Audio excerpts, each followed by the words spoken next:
Back here in our community, our special guest today is Congressman Tim Walberg from the 7th District. Congressman, welcome to our community. Good to be back. Today we're going to talk about a variety of topics, and I really want to start in the area of propane. Because everybody has been talking about it. Propane gas prices are going way up. You've got people at their houses, they're paying 2 and 3 times as much as they paid before.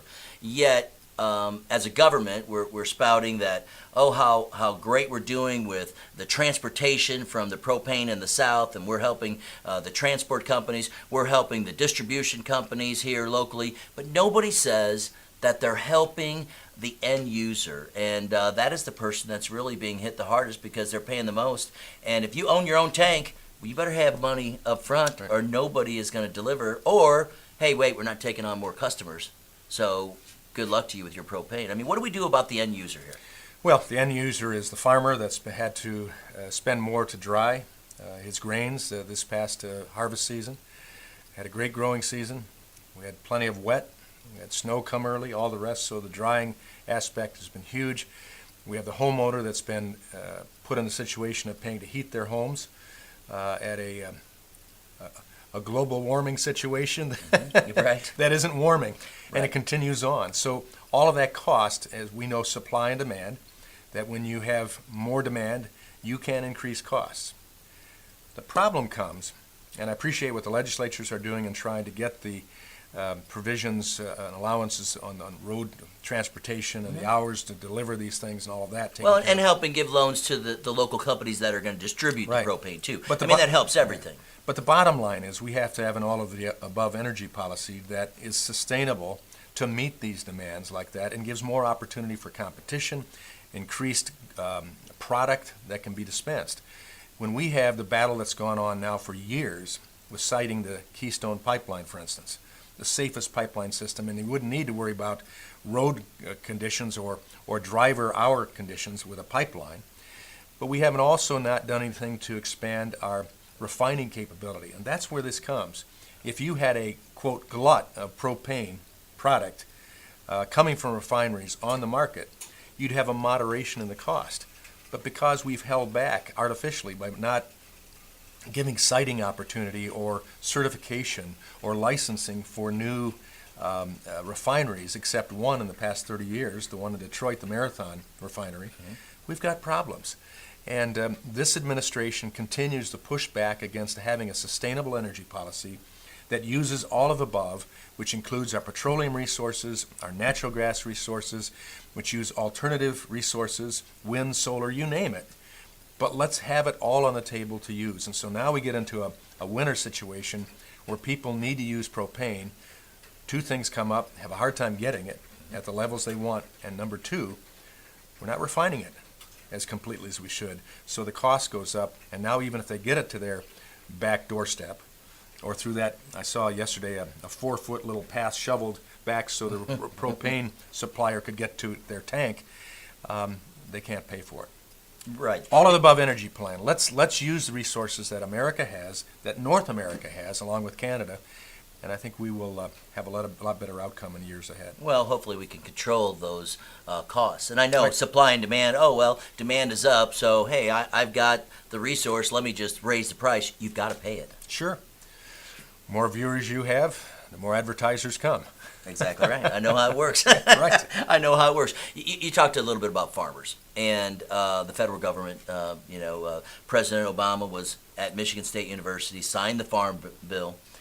How does that affect farmers locally here? Well, it's important for the farmers to have, since we're functioning under a Farm Bill policy for the past number of years. And this Farm Bill was passed back in 2008. It was out of date. It had been extended. We're coming to a point in time where if it was not dealt with, milk prices would have soared and a number of other things. But the biggest thing would be uncertainty.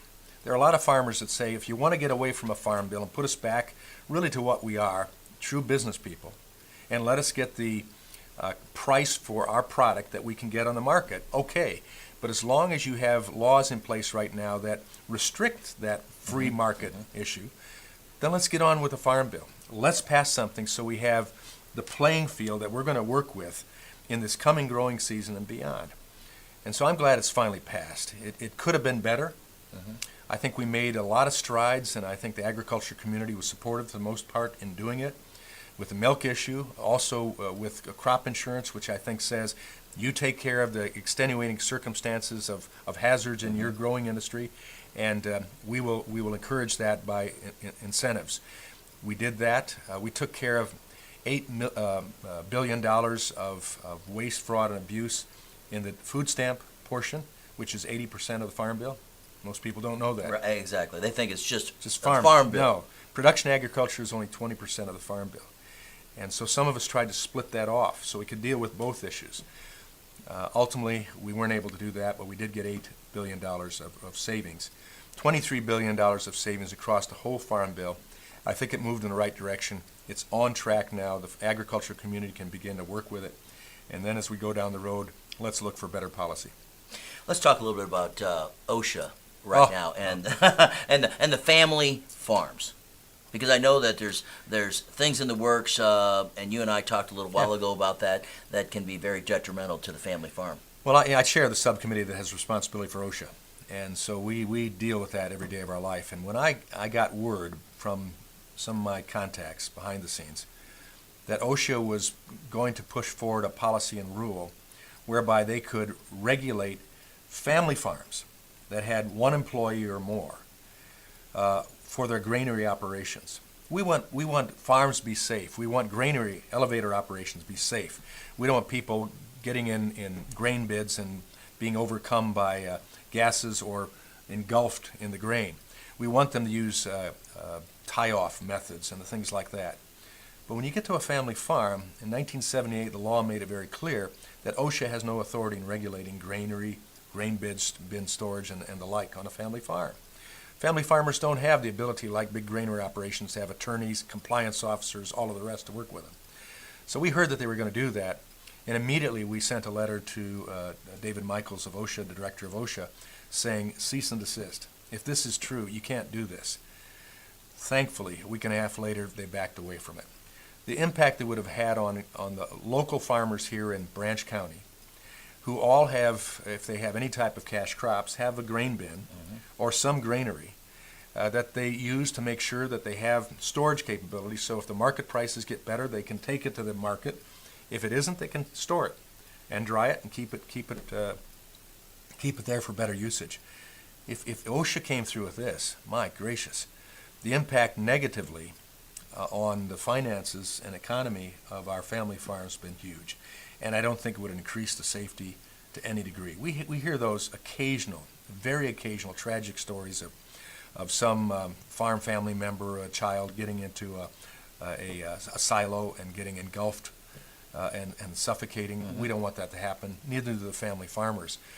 But to overstep and overload them, putting them under OSHA compliance would be the wrong approach. So we push back, thankfully, with the support of a lot of the ag community. Following up our letter, David Michaels rescinded it. All right, we're talking with Congressman Tim Walberg. I'm Tim Hart-Haverhill. We'll have more coming up. Stay with us. You're watching Our Community. Back here on Our Community, talking with Congressman Tim Walberg, and we continue our conversation about, we've talked about propane pricing, we've talked about the Farm Bill, we've talked about OSHA. Let's talk about manufacturing, because another very important aspect of our economy. One of the things that we discussed earlier, I said, the president talks about, we're going to do more, we want job creation, we want all these things to happen, but there really is no specific plan of how you can create more jobs. And I come back to that, if you take a look at our country right now, we have a lot of service going on, right, and not a lot of manufacturing. What do we do to either have companies bring their manufacturing facilities back to the U.S. or create new manufacturing facilities here? Well, I think we get out of the way. We have appropriate regulations in place. Limit the taxes, because you and I both know the one who pays business taxes is really the consumer. The business has no way of paying it except passing it on to those that buy their goods and services and their products. So let's not put hurdles in our manufacturers' way unnecessarily. Let's keep the employees safe. Let's have certain key regulations, but when we know that we're competing with China, India, South Korea, and many other countries, we know we have competition like we didn't used to have. thankfully, as a result of the private sector pushing back, we still lead the world in manufacturing export. When you talk about the key components that make a difference in a product, we still do that. We may import things that are of lesser fine-tuning capabilities and the like, but we still export. So the President in the State of the Union address mentioned his encouragement and support for TPA trade agreements. I support that. I support it as long as we have fair and open trade agreements put in place, that they meet the current needs of our manufacturing community in exporting to the world and competing on the world stage, that doesn't have redundant and extensive processes that take time away from actually getting the goods to the market and exported. And that's where the TPA agreement comes in. Sadly, after the President made that statement, the very next day, Harry Reid, his leader in the Senate, came out saying he would not support TPA. Well, we thought the President would push back and say, Harry, come on, we've got to do this. This TPA agreement has more authority put into it of full oversight and even rejection of a trade agreement by Congress than it's ever had before. And I believe that's what's necessary. But so far the President has not come out pushing back against Harry Reid, which leaves our manufacturers, our exporters, our competitors, in the sense of competitors from our side competing with the other side, at a real loss as to where we go from there. So we'll keep pushing that area. We certainly don't want to put ourselves in trade agreements that give unfair advantage to our competitors overseas. And we also want trade agreements that we will enforce. And as you know, I've been pushing that for years, having a trade policy that also has mechanisms and direct prosecutors here in the United States that will prosecute violations of trade agreements, whether it's on sugar, whether it's on import of cars and export of cars, and the like. We ought to make sure that we make our partners hold to the line on the agreements they've made. But we are in a competitive world. Those Chinese products are going to go somewhere. And China is going to import from somewhere. Why not have those millions and millions of Chinese receive American products? Made in the USA. Made in the USA. and in most cases assembled in the USA as well. With the lesser things that we then can get that add to the benefit of our consumers in the United States coming from the other countries. One last thing, I want to go back to the Farm Bill area. You talked about, okay, we dealt with the farming issue here, but we had all this other stuff in there, and we wanted to break that apart. Do you ever see, Congress, the Senate, federal or state, breaking apart a number of these bills and voting on single issues or maybe even just two issues instead of having all of this, what people, let's throw all the pork in there. I mean, it just sounds kind of misleading at times. Well, Tim, hear me correctly. I don't want to sound over-political, but if you had, I think, the new Republican majority in the House, it's been there for 3 years now, we have a requirement, no earmarks.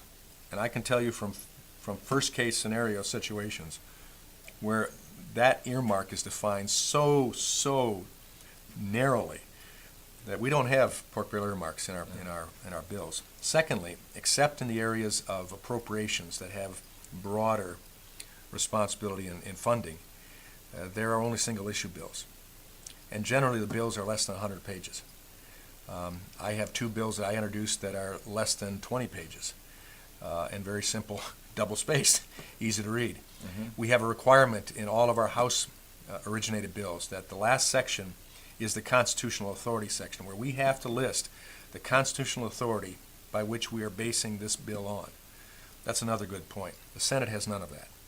So when it comes from the Senate, these bills can be multiple issues.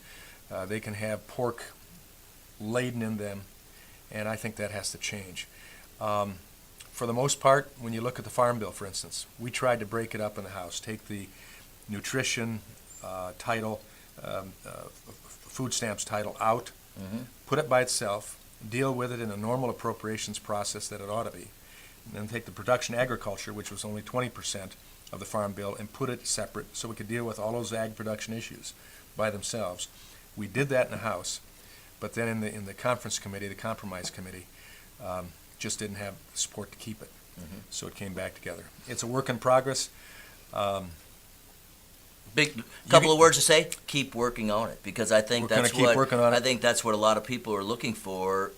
Again, whether it's in state government or the federal government, is to we need to simplify some of these things going on so that people can understand. Because if you take a look at the Affordable Care Act, so massive in its written word that it's almost too much to comprehend until it's all of a sudden it's here, and then there's issues. As I say, if you have a triumvirate of President Barack Obama, Speaker Nancy Pelosi, Majority Leader Harry Reid, if you put them back in power like they were the first 2 years of Barack Obama's administration, you get what you just talked about.